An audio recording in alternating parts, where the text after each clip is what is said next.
मंगलम भगवान वीरो मंगलम गौतमोगणि मंगलम कुंद कुंदार्युजेन्दर्मोस्तु मंगलम सर्वमंगल मांगल्यम सर्वकल्याणकारकम प्रधानम सर्वधर्माणां जयनं जयतु शासनम जयनं जयतु शासनम।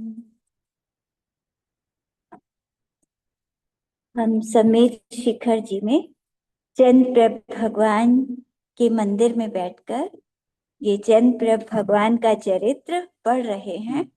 तो इसमें कल हमने पढ़ा था कि चंद्रप्रभ जब राजा थे तो उस समय वो अपनी सभा में बैठे हुए थे और एक वृद्ध पुरुष वहां पर आया था और बहुत दुखी होकर कहने लगा, भगवान आप तो सब प्राणियों की रक्षा करने वाले हैं, मुझे बचाइए। किसी ने मुझे बताया है कि रात में मृत्यु होने वाली है और आपके देखते देखते उठा के ले जाएगी मृत्यु। तो आप अगर मुझे मृत्यु से नहीं बचा सके तो आपका नाम मृत्युंजय कैसे होगा? तो आप मुझे बचाइए। बस ये कहकर और देव अदृश्य हो गया एकदम। तो सब हैरान हो जाते हैं कि अरे ये कौन था, दरबार में आया बूढ़ा बन के और गायब हो गया। तो वो सब भगवान चंद्रप्रभ से पूछते हैं। वो राजा थे तो अवधि ज्ञान था उन्हें, तो वो बताते हैं हंसकर कि ये देव था, इसका नाम धर्म रुचि था। ये विक्रिया से वृद्ध रूप धारण करके इंद्र की आज्ञा से आया था, इंद्र ने भेजा था। जैसे नीलांजना को भेजा था आदिनाथ भगवान के वैराग्य के लिए, ऐसे यहाँ चंद्रप्रभ भगवान के लिए एक देव को वृद्ध बनाकर भेज दिया। तो सभी सभासदों से भगवान चंद्रप्रभ ने जब उसके बारे में ऐसा बताया तो उन्हें बड़ा आश्चर्य हुआ। इसके बाद चंद्रप्रभ का, जिनकी चेष्टाएं अचिंत्य थी, उनका हृदय भोगों से विरक्त हो गया। फलतः वे जगत की स्थिति के बारे में सोचने लगे। संसारी जीवों को जो ये धन और यौवन आदि सारी वस्तुएं प्राप्त हैं, ये उनके अपने पूर्व जन्म के पुण्य नष्ट होते ही नष्ट हो जाती हैं। ये सब पुण्य से तो मिला है और पुण्य नष्ट हुआ और ये भी सब नष्ट हो गई। फिर वे एक क्षण भी नहीं रह सकती।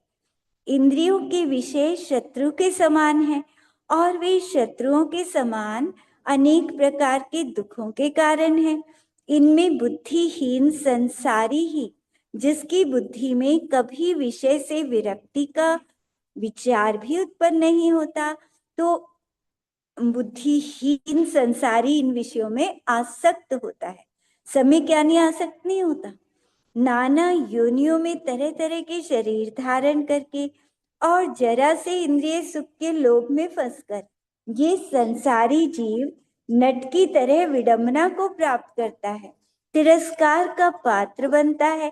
नाना प्रकार के शरीर को धारण करते और छोड़ते हुए मुझे जिन शुभ व अशुभ कर्मों ने तिरस्कृत किया है, उन सबको मैं तपस्या के द्वारा मूल से नष्ट कर डालूंगा। तो चंद्रप्रभ राजा सोच रहे हैं कि इन कर्मों को मुझे नष्ट करना है। चंद्रप्रभ इस तरह के चिंतन में व्यग्र थे। इतने में ही लौकांतिक देवों ने सभा में उनके निकट जाकर और ये कहकर कि हे जिन, आपने सभी के हित के लिए जो विचार किया है वो सुंदर है, बहुत सुंदर है। तो सबने उनका अभिनंदन किया, दीक्षा की अनुमोदना की। तो इसके बाद देवों के साथ इंद्र वहां पहुंच गया। उसने चंद्रप्रभ भगवान को विमला नाम की शिविका में बिठाकर दुंदुभी बाजों की ध्वनि के साथ बड़ी उत्सव से सकलर्तु नाम के वन में पहुंचा दिया। वहां अपने निर्मल चरित वर चंद्र नाम के पुत्र को राज्य देकर 2 उपवास का नियम लेकर सिद्ध परमेष्ठी को नमस्कार करके 1000 मुनिराजों के साथ तप करना स्वीकार किया।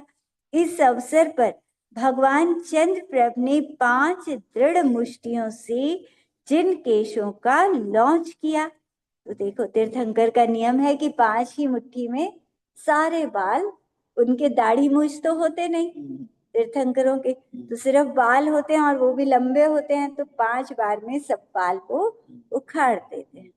तो उन्हें इंद्र ने अंतरंग भक्ति से मणि में भाजन में रखकर क्षीर समुद्र में प्रवाहित कर दिया, तो बालों को क्षीर समुद्र में प्रवाहित किया। फिर इंद्र आदि सभी देवों ने वहां पर दीक्षा कल्याणक का महान उत्सव मनाया, जिसकी सुंदरता में सुंदर बाजों की ध्वनि ने 4 चांद लगा दिए और जिसने सारे भूमंडल को प्रभावित कर दिया।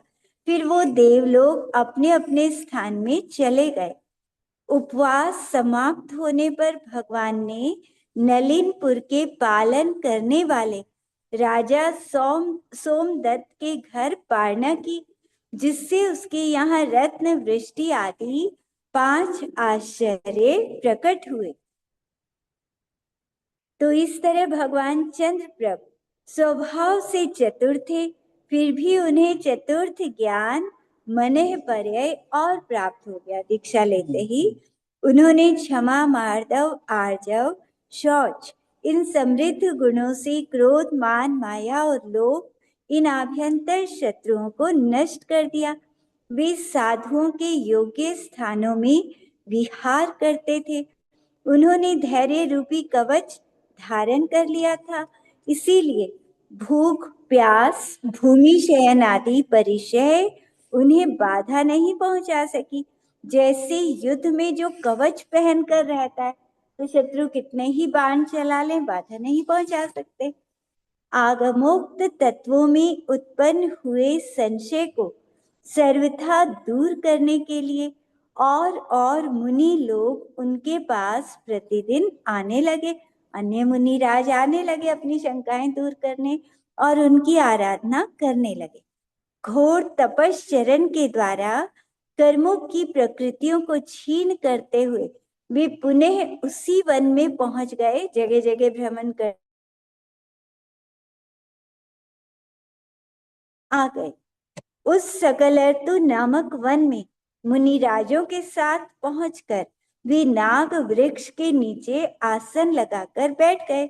फिर अनुपम शुक्ल ध्यान का अवलंबन लेकर उन्होंने ज्ञानावरण, दर्शनावरण, मोहनीय, अंतराय इन घातिया कर्मों को नष्ट करके केवल ज्ञान को प्राप्त कर लिया। जिस समय केवल ज्ञान हुआ, उसी समय इंद्र के आदेश से कुबेर ने अपने परिजन के साथ भगवान चंद्रप्रभ के पास जाकर उनके समव शरण की रचना की। तो चंद्रप्रभ जब अरिहंत बनते हैं तो क्या होता है, शरीर आकाश में चला जाता है। अभी तो नीचे बैठे थे वृक्ष के नीचे, अभी एकदम आकाश में पहुंच गया, बादलों से भी ऊपर, और वहीं पर फिर समव शरण की रचना हो जाती है। तो 8.5 योजन का समव शरण था। प्रथम तीर्थंकर भगवान ऋषभ देव का समव शरण 12, हाँ, चंद्रप्रभ भगवान का। आदिनाथ भगवान का 12 योजन का था। फिर अजितनाथ आदि तीर्थंकरों के समव शरण आधा आधा योजन कम होते चले, तो आधा आधा घटते हुए यहाँ 8.5 योजन का था। इसीलिए 8वें तीर्थंकर चंद्रप्रभ का समव शरण ऋषभ देव के समव शरण से 3.5 योजन कम था। समव शरण के चारों ओर गोल 5 रंग के रत्नों की धूल से बना हुआ प्राकार था। उसके अंदर चारों दिशाओं में 4 मान स्तंभ थे। उनके आगे जल से लबालब भरी हुई अनेक प्रकार के पुष्पों से विभूषित परिखा थी। उसके आगे अब ऐसा चिंतन करो कि मानो चंद्रप्रभ भगवान को केवल ज्ञान हुआ और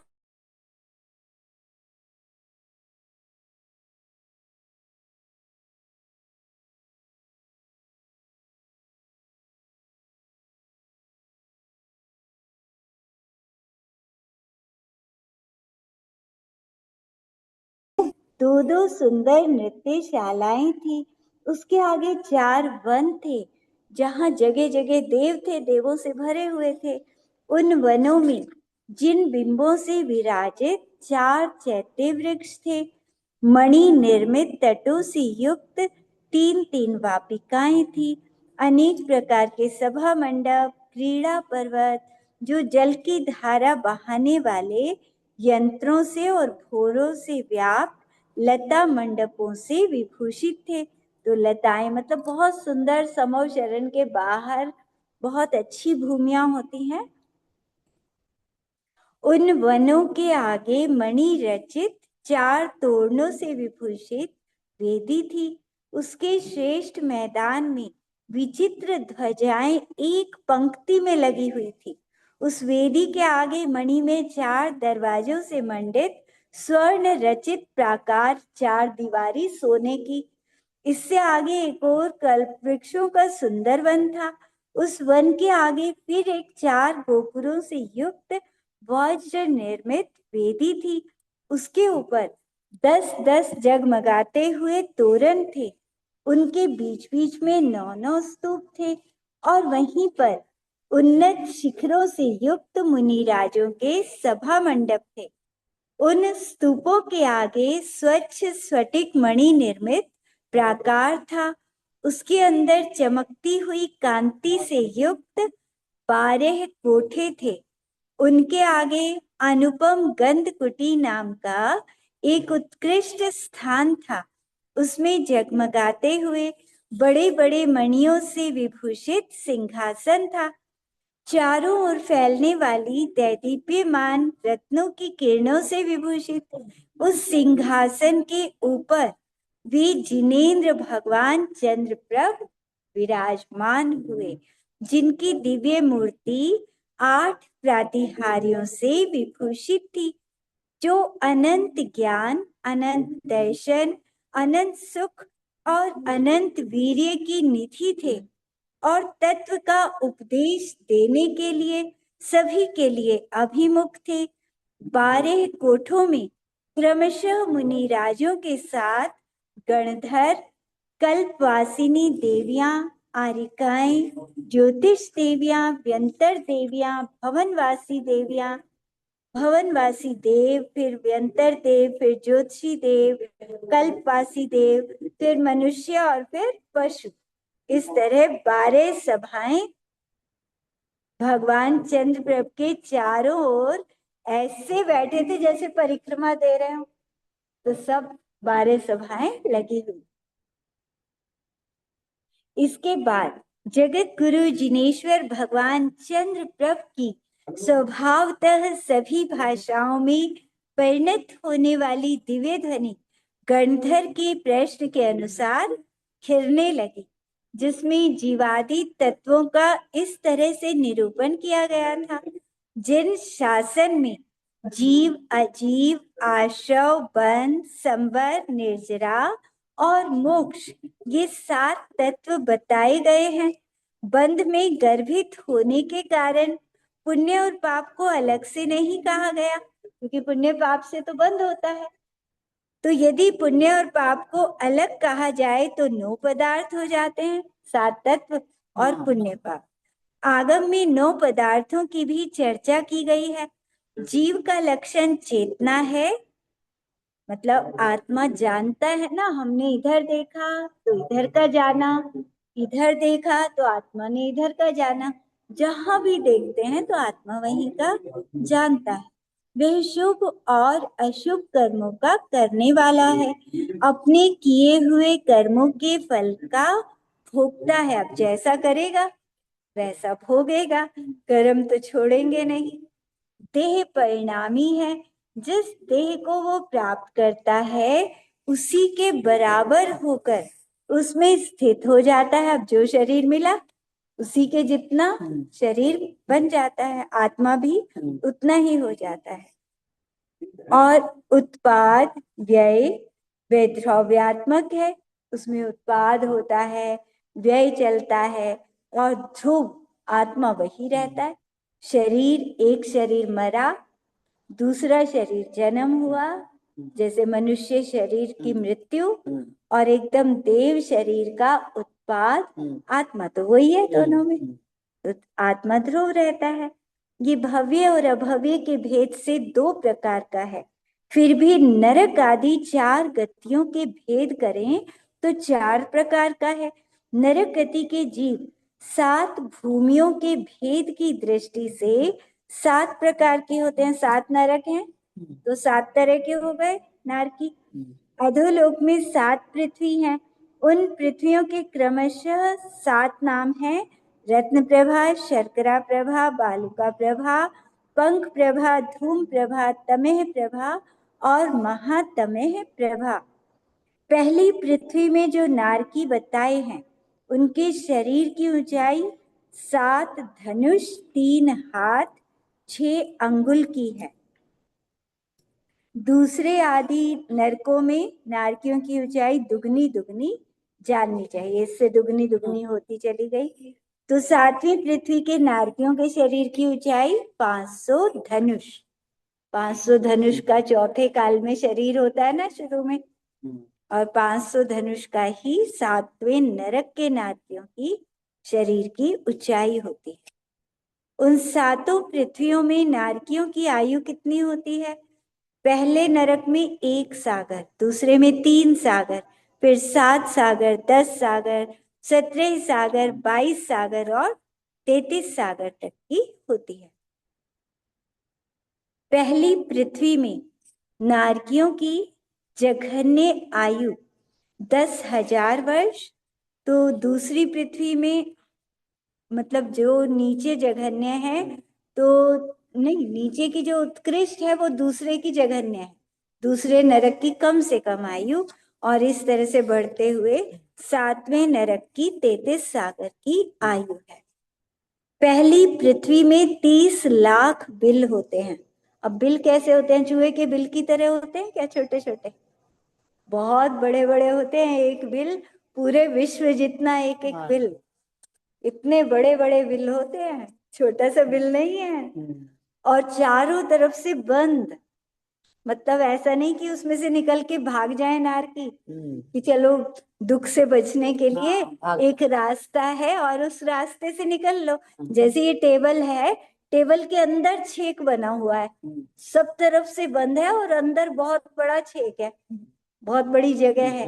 उस तरह से नारकियों के बिल होते हैं, वहां से निकल नहीं सकता कोई भी, बिल्कुल बिल्कुल सब तरफ से बंद होते हैं। इतनी भयंकर गर्मी और नीचे भयंकर सर्दी।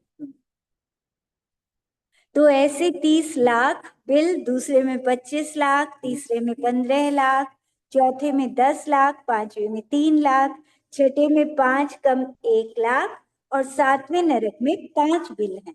बहुत आरंभ और परिग्रह आदि के निमित्त से किए पापों से विवश होकर जीव उत्पाद जन्म धारण करके उन नरकों में दुख उठाते हैं। तो उनका जन्म कैसे होता है? ऊपर से, ऊपर बने हुए घड़े की तरह उल्टा घड़ा हो, और पैदा होते ही एकदम नीचे गिरेंगे, ऐसे जन्म होता है। ये नहीं कि शांति से बैठ जाएंगे, ऊपर जैसे आकाश है ना, बहुत ऊपर से नीचे गिरते हैं। और नीचे गिरे तो जमीन कैसी? जैसे सुइयां चुभ रही हो, सुइयां चुभ रही हो, ऐसी जमीन पे गिरते ही चिल्लाते हैं, फिर उछलते हैं ऊपर, फिर नीचे गिरते हैं, तो ऐसे बार बार ऊपर नीचे गिरते रहते हैं। तो इस तरह नारकियों के भेद की दृष्टि से जीवों का वर्णन किया। अब तिर्यंच गति की अपेक्षा से जीवों के भेदों का वर्णन करेंगे। त्रस और स्थावर दो तरह के तिर्यंच होते हैं। इसमें 2 इंद्रिय, 3 इंद्रिय, 4 इंद्रिय और पंचेंद्रिय, ये त्रस कहलाते हैं। स्थावर 5 होते हैं: पृथ्वी, जल, अग्नि, वायु, वनस्पति, ये सब 1 इंद्रिय वाले होते हैं। पंचेंद्रिय जीव सबसे बड़ा कौन सा होता है? सबसे बड़ा कहाँ होता है पंचेंद्रिय? स्वयंभू रमण समुद्र में 1000 योजन का मगरमच्छ। 1000 योजन मतलब 12,000 किलोमीटर। हाँ, सबसे बड़ा शरीर पंचेंद्रिय का वहां पर होता है। और 12,000 किलोमीटर का। इतना बड़ा, सोचो, इंडिया भी नहीं है इतना बड़ा, तो पूरे इंडिया से भी बहुत बड़ा मगरमच्छ का शरीर। तो और एक केंद्रीय जीव की उत्कृष्ट अवगाहना। अब देखो, मगरमच्छ तो 1,000 योजन का, लेकिन एक केंद्रीय फूल है स्वयंभू रमन, वहीं पर द्वीप में एक बहुत बड़ा फूल है, वो 1,000 योजन से भी 2 कोस ज्यादा, वो उससे भी बड़ा है, 12,000 किलोमीटर से भी ज्यादा बड़ा एक फूल। तो एक केंद्रीय सबसे बड़ा हो गया। एक केंद्रीय की अवगाहना। 2 इंद्रिय अधिक से अधिक 12 योजन, मतलब 144 किलोमीटर का हो गया। 3 इंद्रिय, चींटी वगैरह, सबसे बड़ी अवगाहना 3 कोस की। और 4 इंद्रिय की 1 योजन, 12 किलोमीटर का भौरा, भंवरा। और इतना बड़ा भौरा यहाँ आ जाए तो स्वयंभू रमन में होते हैं ये सारे। स्पर्शन, रसना, घ्राण, चक्षु, श्रोत्र, ये 5 इंद्रियां हैं। इनमें से क्रम से एक एक इंद्रिय, 2 इंद्रिय आदि जीवों में बढ़ानी चाहिए। एक इंद्रिय के सिर्फ स्पर्शन इंद्रिय, 2 इंद्रिय के स्पर्शन और रसना, 3 इंद्रिय के स्पर्शन रसना घ्राण, 4 इंद्रिय के स्पर्शन रसना घ्राण चक्षु, पंचेंद्रिय के स्पर्शन रसना घ्राण चक्षु श्रोत्र। पृथ्वी कायिक जीवों की अधिक से अधिक आयु कितनी होती है? पृथ्वी कायिक की अधिक से अधिक आयु 22,000 वर्ष। ये जो पत्थर होते हैं ना, पत्थर ये खान के अंदर जब होते हैं तो 22,000 वर्ष तक जीवित रह सकता है इसमें। आपको जानना तो चलेगा। और इसके बाद जल कायिक जीवों की अधिक से अधिक, पानी के जो जीव हैं 7,000 वर्ष, अग्नि की 3 दिन, इससे अधिक नहीं जीवित रहेगी, मतलब कई जगह 7,000 वर्ष। हाँ, जल की, जल कायिक जीव की अधिक से अधिक 7,000 वर्ष।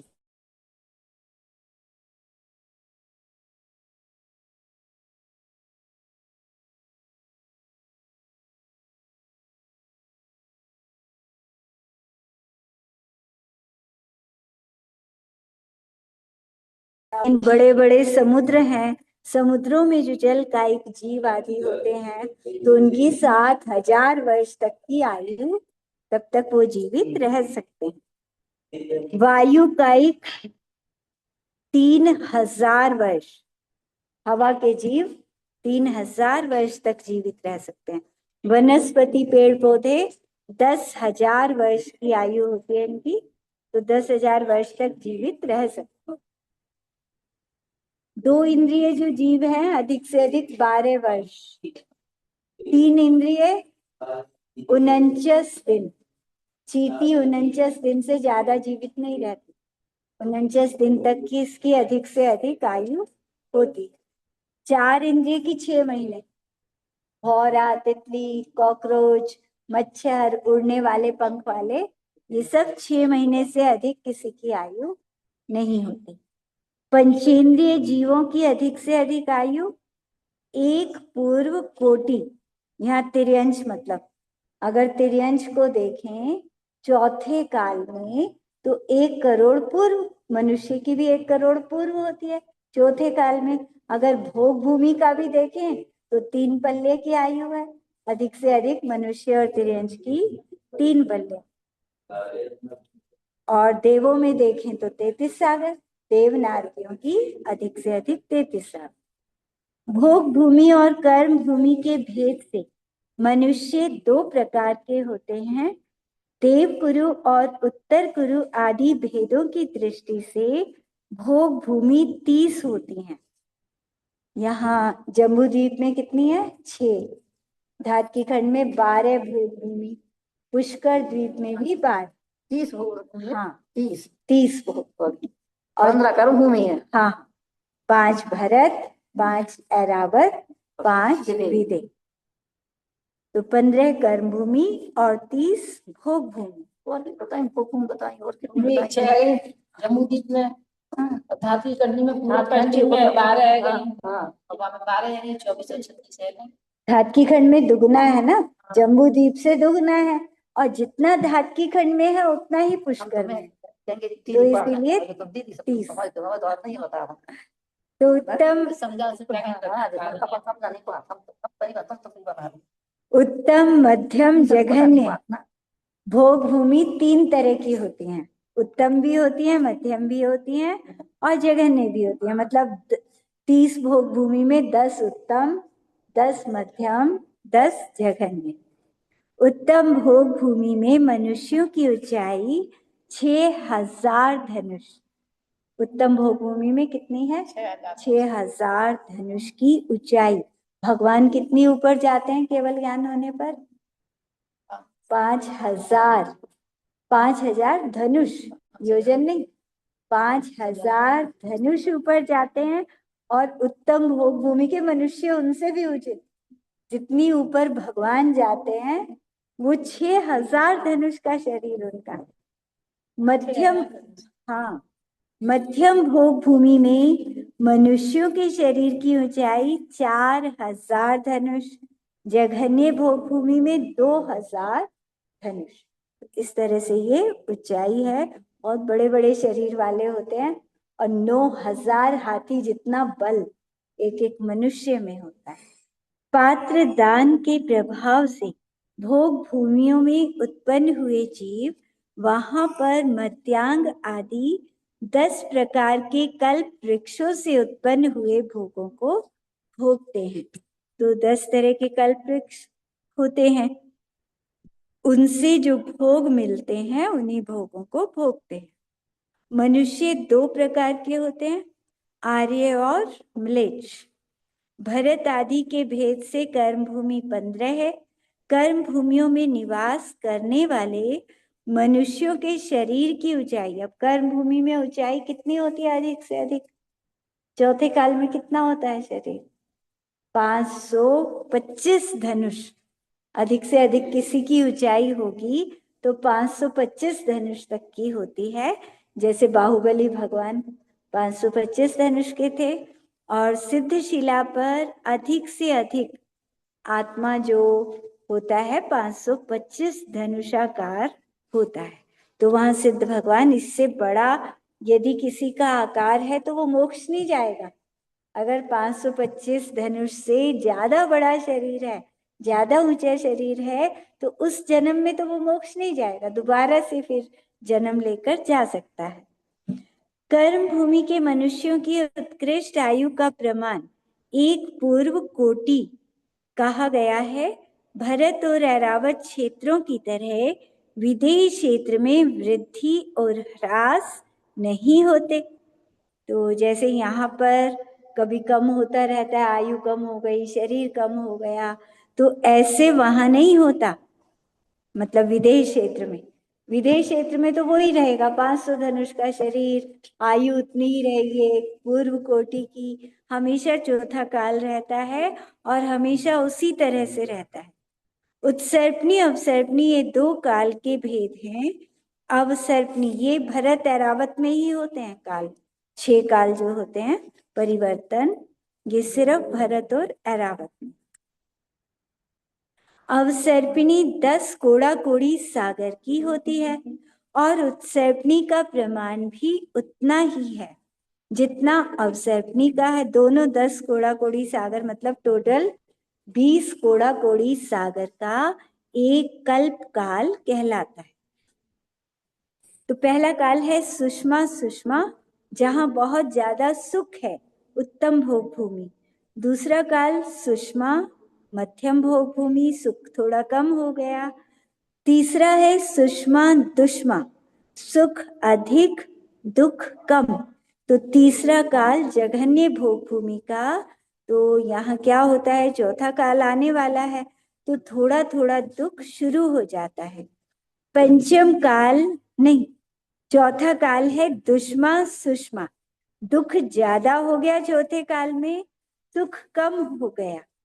पांचवा काल जो हमारा चल रहा है ये दुष्मा काल होता है, इसमें दुख ज्यादा होता है, मतलब दुखी होता है, सुख है ही नहीं। हमें लगता है कि सुख है लेकिन वास्तव में इस पंचम काल में दुख होता है। सुख का तो आभास होता है, सुख होता नहीं है। और छठा काल दुष्मा दुष्मा, दुखी, भयानक दुख जिसमें हो, ऐसा छठा काल होता है। तो ये 6 भेद अवसर्पणी और उत्सर्पणी दोनों के कहे हैं। इनके क्रम में अंतर पड़ जाता है। मतलब अभी जो क्रम बताया ये तो अवसर्पणी का है कि पहले सुषमा सुषमा, फिर सुषमा, फिर सुषमा दुष्मा, दुष्मा सुषमा, दुष्मा और दुष्मा दुष्मा। इसी तरह उत्सर्पणी में मतलब बढ़ता हुआ, दुष्मा दुष्मा, पहले बहुत ज्यादा दुख, फिर दुष्मा दुख कम हो गया यहाँ के पंचम काल की तरह, फिर दुष्मा सुषमा मतलब दुख ज्यादा सुख कम, और फिर सुषमा दुष्मा तीसरे काल की तरह हो गया ये चौथा काल यहाँ का, और सुषमा ये दूसरे काल की तरह यहाँ पांचवा काल हो गया, और सुषमा सुषमा ये छठे काल मतलब पहले काल की तरह यहाँ पर छठा काल इस तरह से होता है। बस इसमें एक अंतर है कि जो पंचम काल आएगा उत्सर्पणी का, अभी तो अवसर्पणी का चल रहा है, तो हमारे पास जिनवानी है, हमारे पास भगवान है, मंदिर, कितने सारे मंदिर हैं, शास्त्र हैं, भगवान हैं। लेकिन दोबारा जो पंचम काल आएगा छठे काल के बाद, तो उनके पास ना तो भगवान होंगे, ना जिनवानी होगी, कोई धर्म का ज्ञान नहीं होगा, क्योंकि तीर्थंकर तो बाद में होंगे ना, तो वो बाद में उपदेश देंगे, बाद में सब कुछ होगा। तो हम बहुत पुण्यशाली हैं, पंचम काल में जन्म होकर भी। पंचम काल आएंगे क्या? एक तो अभी चल रहा आपका नहीं कर रहे हैं। हाँ ऐसा है ना, एक बार तो ऐसे क्रम चलता है 1 2 3 4 5 6, फिर दोबारा 6 5 4 3, हाँ हाँ, फिर छठे से, हाँ दोबारा पंचम काल होगा तो इसमें धर्म नहीं नहीं, क्योंकि छठा काल, छठे काल में धर्म नष्ट हो जाएगा, और दोबारा से छठा काल आएगा तो उसमें धर्म तो होगा ही नहीं, वो तो तीर्थंकर चलाते हैं। फिर पंचम काल आएगा, उसके बाद पंचम काल जैसा तो धर्म कहाँ से आएगा? चौथा काल जब शुरू होगा ना तब धर्म, हाँ पंचम काल में धर्म नहीं होगा। अभी इस पंचम काल में इसलिए है क्योंकि भगवान बता के गए हैं चौथे काल के बाद है ये पंचम काल, इसीलिए हमारे पास धर्म है, और चौथा काल उसमें तो बाद में आएगा। हाँ तो हम ज्यादा पुण्यशाली है ना, हम ज्यादा पुण्यशाली है ना कि पंचम काल में भी हमारे पास भगवान बैठे हैं, सारे मंदिर हैं, जहाँ चाहे बना लो मंदिर, और जितने मर्जी भगवान बनाओ, और जितनी जिनवानी पढ़नी है पढ़ो, खूब ध्यान करो। हमें मतलब मोक्ष का रास्ता पता है। हाँ बिल्कुल, मोक्ष का रास्ता पता है हमें, उनको तो मोक्ष का रास्ता ही नहीं पता होगा, कैसे कल्याण करें कुछ भी नहीं पता। जो चौथा काल आएगा उसी में कीर्तन करोगे ना? हाँ हाँ, आगे जो आएगा तो उसको, वैसे तो वो चौथा काल है, लेकिन इधर से देखें तो वो कौन सा बैठेगा?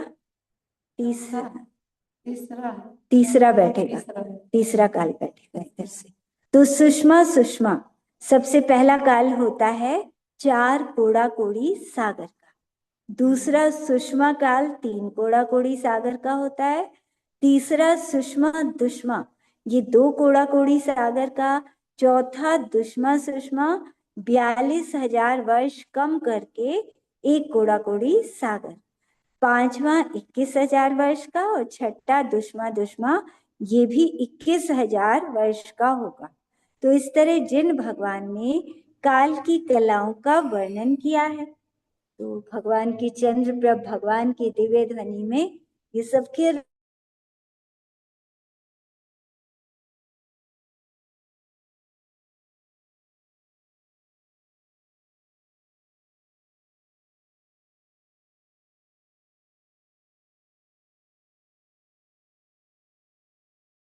की दृष्टि से आर्य मनुष्य 6 प्रकार के होते हैं, मिथ्यात्व आदि 14 गुण स्थानों की दृष्टि से 14 प्रकार के हैं, मिथ्या दृष्टि, साधन सम्यक दृष्टि, मिश्र, अविरत सम्यक दृष्टि, देश विरत, प्रमत्त विरत, अप्रमत्त विरत, अपूर्वकरण, अनिवृत्तिकरण, सूक्ष्म सांपराय, उपशांत कषाय, क्षीण कषाय, सयोग केवली और अयोग केवली, ये क्रम से 14 गुणस्थान होते हैं। तो अभी पंचम काल में कितने गुणस्थान तक जा सकते हैं? 7 तक। हाँ, आधे गुणस्थान तक मुनिराज जा सकते हैं। हाँ, इससे ऊपर सिर्फ चौथे काल में जिनका सहनन अच्छा हो वही उपशम श्रेणी भी वही चढ़ते हैं, और छपक श्रेणी तो वज्र, वृषभ, नाराज सहनन वाले ही चढ़ेंगे। तो इस तरह मनुष्यों के भेद की दृष्टि से जीवों का निरूपण किया। अब देवों के बारे में बताते हैं। देव 4 तरह के होते हैं, भवनवासी, व्यंतर, ज्योतिष और वैमानिक। नीचे रहते हैं पहले नरक के खर पंख भाग में, वो होते हैं भवनवासी और व्यंतर। व्यंतर भी रहते हैं नीचे और यहाँ भी रहते हैं, मध्य लोक में भी हैं ये व्यंतर देव आदि। और ज्योतिषी देव सूर्य, चांद, तारे, ग्रह, नक्षत्र। वैमानिक होते हैं 16 स्वर्ग, 9 ग्रहव्यक, 9 अनुदेश, 5 अनुत्तर, ये सब वैमानिक। भवनवासी 10 तरह के होते हैं, असुर कुमार, नाग कुमार आदि। तो नरक में नारकियों को जो लड़वाते हैं इनमें से असुर कुमार। तो बाकी के देव तो ऊपर आते रहते हैं, लेकिन असुर कुमार ऊपर नहीं होते इनके भाव, क्योंकि इनको टाइम कहाँ मिलेगा। नारकियों को लड़वाना है, उनको आपस में उनको परेशान करना है, तो समय ही नहीं है उनके पास। बाकी के देव आते हैं ऊपर, लेकिन उनके पास वो ज्यादातर वहीं रहते हैं, उनके भवन वहीं पर है। तो किन्नर आदि के भेद से व्यंतर आदि 8 प्रकार के होते हैं, ज्योतिषी देव 5 प्रकार के, वैमानिक 2 तरह के, कल्पवासी और कल्पातीत। सौधर्म आदि 16वें स्वर्ग तक कल्पवासी देव कहे जाते हैं, क्योंकि वहां छोटे बड़े का भेद है ना। कल्प मतलब इंद्र, वहां इंद्र हैं और बाकी देव छोटे हैं। लेकिन 9 ग्रहव्यक्ष और उससे आगे ये चंद्र प्रभ चरित्र चल रहा है। तो जो अन्य देव हैं ऊपर के, वो अकेले अकेले रहते हैं। अहमिंद्र, इंद्र की तरह रहते हैं, स्वयं इंद्र की तरह। अपने बहुत बड़े बड़े उनके महल हैं और अपने महल में पूरे में अकेले। तो अकेले रहने में ज्यादा सुख है या साथ रहने में ज्यादा सुख है? देखो, देवों की व्यवस्था ही बता रही है कि अकेले रहने वाला ज्यादा सुखी है। 16 स्वर्ग तक देव रहते हैं, उनकी देवियां होती हैं, उनका सुख बहुत कम होता है। जितना जितना ऊपर के देव हैं वो नीचे वाले देवों से ज्यादा सुखी होते हैं। और यहाँ मनुष्यों में देख लो, कोई अकेला रह जाए तो कितना परेशान हो जाता है। उसको दुख समझते हैं कि अकेले रहना दुख है, लेकिन अकेला रहना दुख नहीं, वास्तव में तो अकेले रह के ज्यादा सुख है। अकेले रह के हम खूब अच्छी तरह धर्म कर सकते हैं। अगर मान लो, हाँ, परिवार में अगर मान लो 10 दिन के लिए बाहर गए हैं सब, और हम अकेले हैं घर पे, अरे 10 दिन खूब धर्म करने के मिल गए। आराम से अपना खूब पूजा पाठ करो, शास्त्र पढ़ो, ध्यान करो। तो उसमें दुखी नहीं होना चाहिए कि अरे अकेले मन नहीं लग रहा, ये नहीं लग रहा। क्यों नहीं लग रहा भाई? तुम आत्मा में लगो ना। उन अहमिंद्रों के बारे में जिन्होंने जान लिया कि ऊपर स्वर्गों में व्यवस्था को समझ लिया कि वो अहमिंद्र सबसे ज्यादा सुखी है, तो फिर कोई अकेले रह के घबराएगा नहीं। वो सोचेगा अरे मैं इतने दिन तक अहमिंद्र की तरह। तो जिसने ये बात सुन ली तो वो हमेशा फिर वो खुश रहेगा, कोई दिक्कत नहीं। मतलब क्या है कि कोई टेंशन नहीं, कोई फालतू के लड़ाई झगड़े नहीं, कोई आर्ट ध्यान नहीं, कोई रौद्र ध्यान नहीं, शांति से रहो। तो हाँ, अपने आप को अहमिंद्र मानना चाहिए। जब अकेले रहो तो खुश रहना चाहिए उसमें भी। और वैसे हम अकेले रहते कहाँ? देखो, कोई सोचे कि हम घर में अकेले हैं, हर समय आत्माएं जा रही हैं जन्म मरण के लिए। जैसे कोई इधर से कितने जीव मर रहे हैं और उन्हें इस दिशा में जन्म लेना है, तो वो इधर से इधर जाते हैं। तो हमें नहीं दिखता, लेकिन आत्माएं तो जा रही ना, शेर, हाथी, मनुष्य, चींटी, मक्खी, मच्छर, सबकी आत्माएं उसी आकार में जाती हैं, जो उनका आकार। हाँ, हर समय बहुत सारे, मतलब थोड़े भी नहीं, थोड़ी ऐसे नहीं कि थोड़ी आत्माएं जाएंगी, अनंत जीव मरते रहते हैं हर समय, जन्म मरण चलता रहता है। हाँ, प्रति समय जीवों का जन्म मरण चलता रहता है। तो कितनी आत्माएं जाती रहती है, तो हम अकेले कहाँ हैं? कमरा तो भरा पड़ा है, खूब जा रहे हैं आ रहे हैं, तुम घबरा क्यों रहे हो कि मैं अकेला हूँ? और छोटे छोटे जीवों को देखो, एक इंद्रिय, वो अकेले ही तो घूम रहे हैं, कौन है उनका? हम जब एक इंद्रिय थे संसार में, अकेले ही तो घूमे, 2 इंद्रिय 3 इंद्रिय, कभी कहीं जन्म लिया तो अकेले ही तो जन्म लेते, अकेले ही रहते वहां पर। हाँ, तो कभी घबराना नहीं चाहिए। तो लोग ग्रैव्यक आदि में ऊपर कल्पातीत देव कहलाते हैं, जिनमें प्रथम ग्रैव्यक से सर्वार सिद्धि तक के देव गिने जाते हैं। तो ग्रैव्यक से सर्वार सिद्धि तक सब अहम इंद्र होते हैं, सब अकेले, और सर्वार सिद्धि वाले अगले भाव में मोक्ष जा रहे हैं। देखो, जो अकेले रहते हैं वो मोक्ष जा रहे हैं, और नीचे के स्वर्गों के देव थोड़ी मोक्ष जाएंगे, वो तो आके तिर्यंश बन जाएंगे। मिथ्या दृष्टि जो होंगे, 12वें स्वर्ग तक के देव, बड़ा वहां इतना बड़ा देव है 12वें स्वर्ग का, और यहाँ आकर क्या बन गया? कुत्ता बन गया, गाय बन गया, है ना? तो अगर आत्मा को नहीं जाना, इसलिए आत्मा को जानना बहुत जरूरी है। हम शास्त्रों को पढ़ें, अपने आत्मा का ज्ञान करें, नियम लेना चाहिए कि हमें स्वाध्याय रोज करना है, इतने मिनट। हाँ, चाहे पढ़ो या सुनो, लेकिन पढ़ना सुनना हाँ होना चाहिए जब। तो इन सब का अवधि ज्ञान, जैसे जैसे ऊपर ऊपर जाते हैं, अवधि ज्ञान और ज्यादा, बड़े बड़े देवों का सुख ज्यादा, आयु ज्यादा, ज्ञान ज्यादा, लेकिन शरीर की ऊंचाई कम कम कम कम ऊपर, है ना? और दीदी जी, अनंत आनंद सिद्ध परमेष्ठी आपने बताया कि 525 धर्म काया रहती है उनकी। हाँ तो जी कहते हैं अनंत आनंद सिद्ध परमेष्ठी एक दूसरे में समाये रहते हैं। हाँ, तो वो उनकी जगह कैसे समझ आती सब वहाँ पे? देखो, यहाँ पर एक लाइट जलाएं, इस कमरे में हमने एक लाइट जलाई, मंदिर में एक लाइट जला दी, उसका प्रकाश पूरे में फैल गया। दूसरी जलाई, वो भी उसी में फैल गया। उसमें 10 लाइटें जलाई, सब एक दूसरे में समा जाती है ना, ऐसे समझ आती है। इसी तरह से सिद्ध भगवान। नहीं नहीं, कोई बाधा नहीं, एक दूसरे आत्मा है ना, शरीर, बाधा तो शरीर को पहुंचती है। एक शरीर जहाँ बैठा है वहां दूसरा शरीर नहीं बैठ सकता, लेकिन आत्मा तो इस प्रकाश की तरह अवगाहनत्व शक्ति, एक में एक, कितने ही आते चले जाओ, एक भगवान बैठे हुए हैं, वहां पे अनंत आ जाओ, कितने ही आते चले जाएंगे, कोई दिक्कत ही नहीं है। थोड़ा इधर, कोई थोड़ा इधर से आए हैं तो वो यहीं बैठ जाएंगे, इधर से आए हैं यहीं बैठ जाएंगे, यहाँ आए हैं यहीं बैठ जाएंगे। ऐसा नहीं कि थोड़ा सा रखना पड़ेगा कि चलो यहाँ बैठे हैं थोड़ा सा सरक जाए, ऐसा नहीं। जो जहां से जाते हैं बिल्कुल सीधे ऊपर जाते हैं। हाँ, उसी में अनंत सब।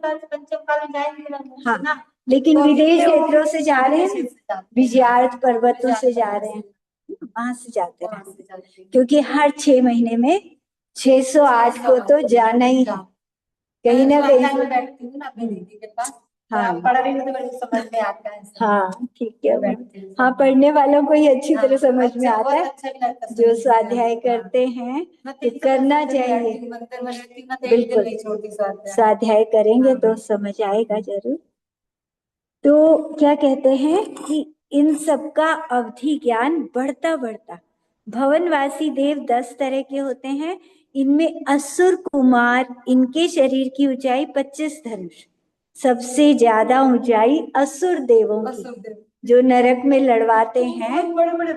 हाँ, अब सोचो, नरक के नार की तो छोटे छोटे, पहले नरक के तो छोटे छोटे, और वो राक्षस की तरह इतने बड़े बड़े, कितना डर लगता होगा उनको, इतने बड़े राक्षस आ गए और उठा उठा के उनको कढ़ाई में डाल देते हैं, वो भागते हैं बेचारे, पकड़ पकड़ के डाल देते हैं। तो ऐसे ही असुर कुमार होते हैं। धर्म में शंका नहीं करना चाहिए हम्म। दीदी, मगर मैं वो सोचती कि हाँ वो कर लगा जहाँ पे भी होगा, तो वो मतलब शंका तो है कि कहाँ पर होगा, मतलब नीचे।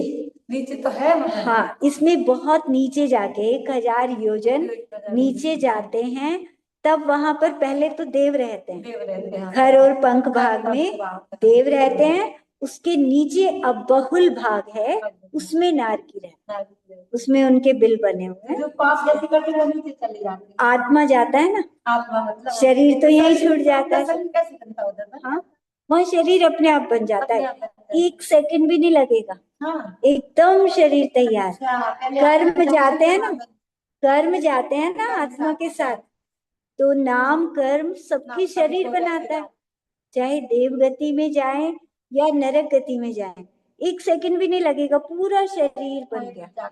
हाँ, तो जाते ही बन जाता है शरीर। तो यह असुर कुमार 25 धनुष का शरीर, बाकी 9 तरह के देवों का शरीर 10 धनुष का होता है।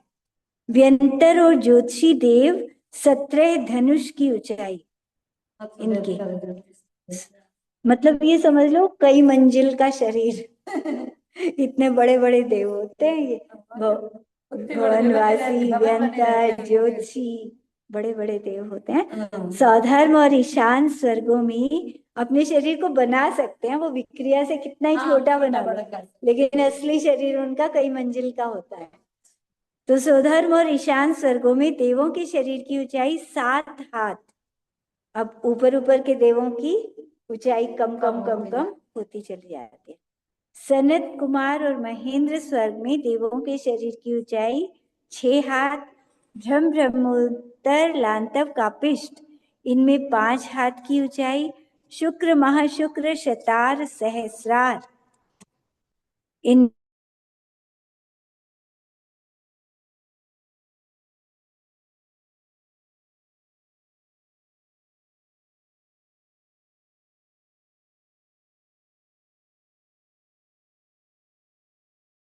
हाथ की ऊंचाई, मतलब 3 नीचे के जो हैं ग्रैवयक उसमें 2.5 हाथ, फिर मध्यम के 3 ग्रैवयक में 2 हाथ, और ऊपर के 3 ग्रैवयक में 1.5 हाथ की ऊंचाई। फिर ऊपर अनुदिश है, वहां पर मेरे ख्याल से एक अनुदिश में भी देव रहते हैं, ग्रैवयक में रहते हैं ना, जैसे ग्रैवयक में तो मिथ्या दृष्टि भी चले जाते हैं, अनुदिश अनुत्तर में सिर्फ सम्यक दृष्टि जाती है। हाँ, और वो ऊपर से आके नीचे भी तो गिर जाते हैं ना, कहते हैं 11वें स्थान से नीचे गिर जाते हैं। 11वें से तो मुनिराज गिरते हैं। हाँ, मुनिराज देव नहीं गिरेंगे। हाँ, देव तो मरने के बाद आएंगे। हाँ, तो इस तरह से 11वें स्थान क्यों गिर जाते हैं? मगर देखो, उनके हाथ में अगर मुनिराजों के हाथ में हो तो वो क्यों गिरेंगे? वो मतलब क्या है, वो ध्यान लगाते हैं। अपने आप से 2 रास्ते होते हैं, एक रास्ता तो 11वें गुण स्थान तक जाके वापिस आना पड़ता है, क्योंकि आगे जगह ही नहीं है। गिरना क्या मतलब, आराम से वापिस आ रहे हैं, वापिस आ रहे हैं। दूसरे रास्ते से अगर गए तो भगवान बन गए। अब वो अपने को पता नहीं लगता। हाँ, हमें नहीं पता लगता, भाव तो वही अच्छे हैं, लेकिन मुनिराज को किसी को भी नहीं पता लगता कि वो उपशम चढ़ेंगे या छपक श्रेणी चढ़ेंगे। तो वो कैसे गिरते, मतलब गिरते नीचे वापस हाँ, मतलब जैसे 11वें तक पहुंचे, 11वें में जितनी विशुद्धि थी, फिर 10वें में आ गए, विशुद्धि थोड़ी कम हो गई, फिर 9वें में आए, थोड़ी विशुद्धि और कम हो गई, 8वें में और विशुद्धि कम, 7वें में और कम, 6ठे में और कम, इस तरह से विशुद्धि घटती। वैसे नहीं गिरते, ऐसा नहीं कि ऊपर से कहते हैं कि निश्चित जाते हैं सरकार में। हाँ, मोक्ष तो जाएंगे।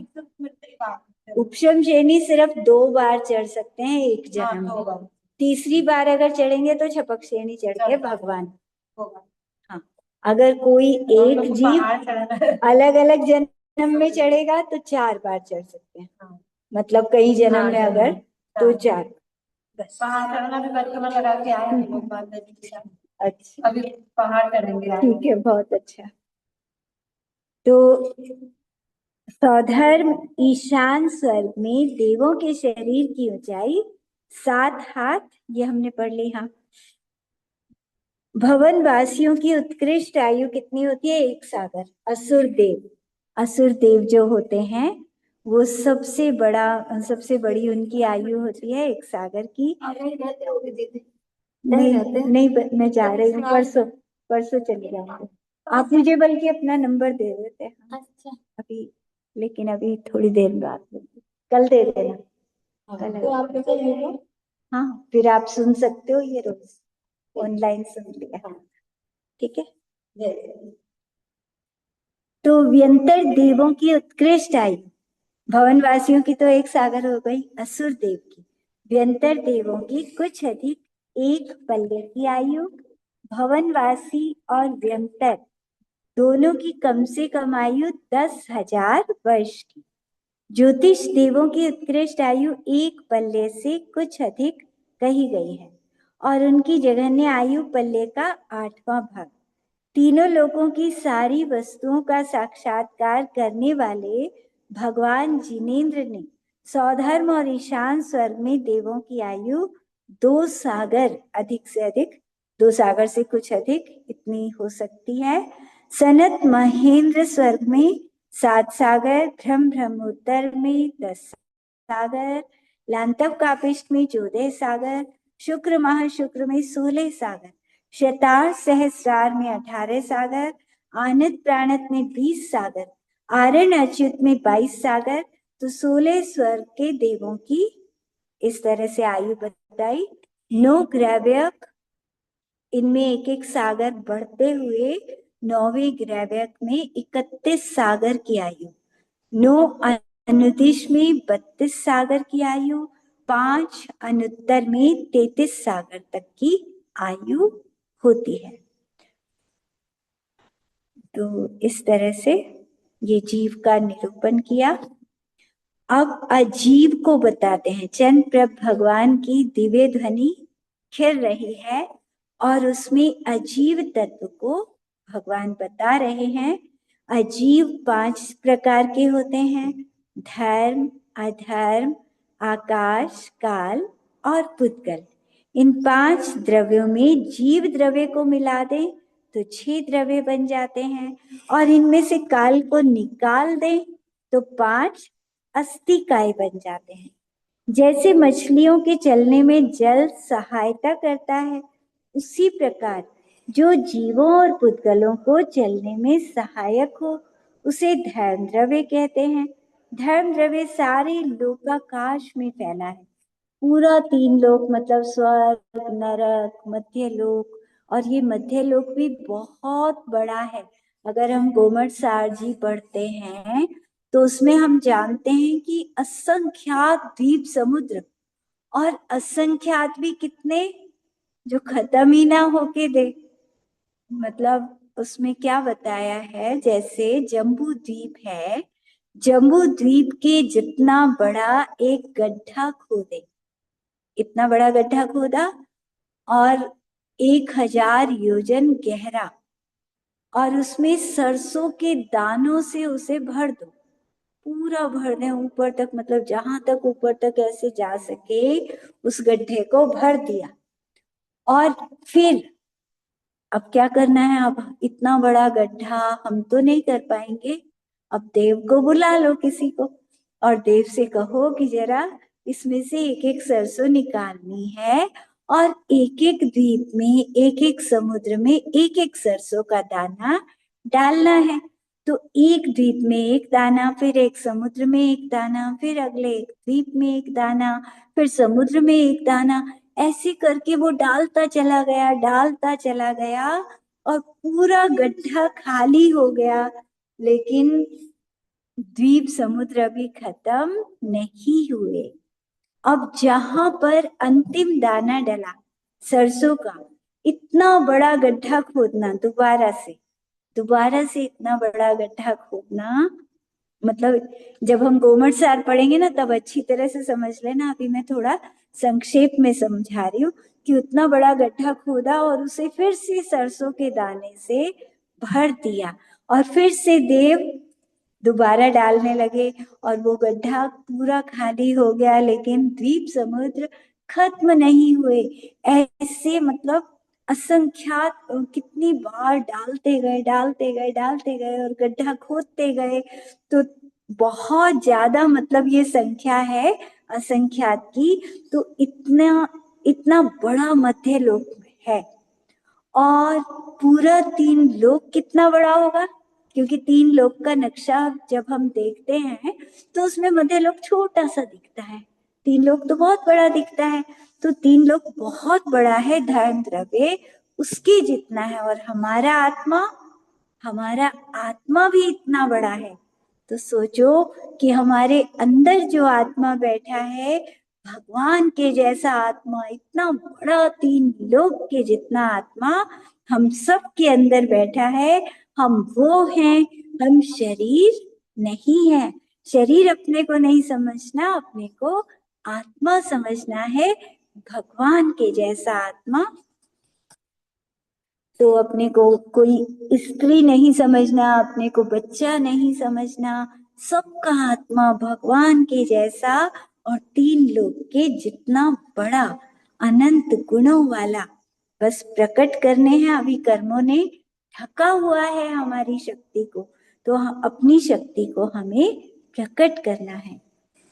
तो इस तरह ये धर्म द्रव्य सारे लोकाकाश में फैला है, अमूर्तिक है, नित्य हमेशा रहता है, कभी नष्ट नहीं होता। अमूर्तिक होने से ये इंद्रियों से दिखता नहीं है, हमारे पास सब जगह है, हमारे अंदर भी है, लेकिन हमें दिखेगा नहीं। सर्वज्ञ के ज्ञान का विषय है, भगवान को दिख रहा है।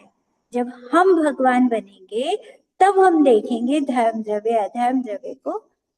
तो अधर्म द्रव्य किसे कहते हैं? पुद्गल आदि द्रव्यों की स्थिति में जो द्रव्य कारण है, मतलब ठहरने में जो कारण है, हम जहां चाहें वहां बैठ जाते हैं, रुक जाते हैं। अगर ये अधर्म द्रव्य नहीं होता तो हम एक जगह बैठ ही नहीं सकते थे। यह अधर्म द्रव्य भी धर्म द्रव्य की तरह सारे लोकाकाश में व्याप्त है, अमूर्तिक है और नित्य है। आकाश ये नित्य और व्यापक है। जीव आदि समस्त द्रव्यों को अवगाहना देना आकाश का लक्षण है। आकाश हम सबको स्थान देता है, ये सब जगह आकाश है।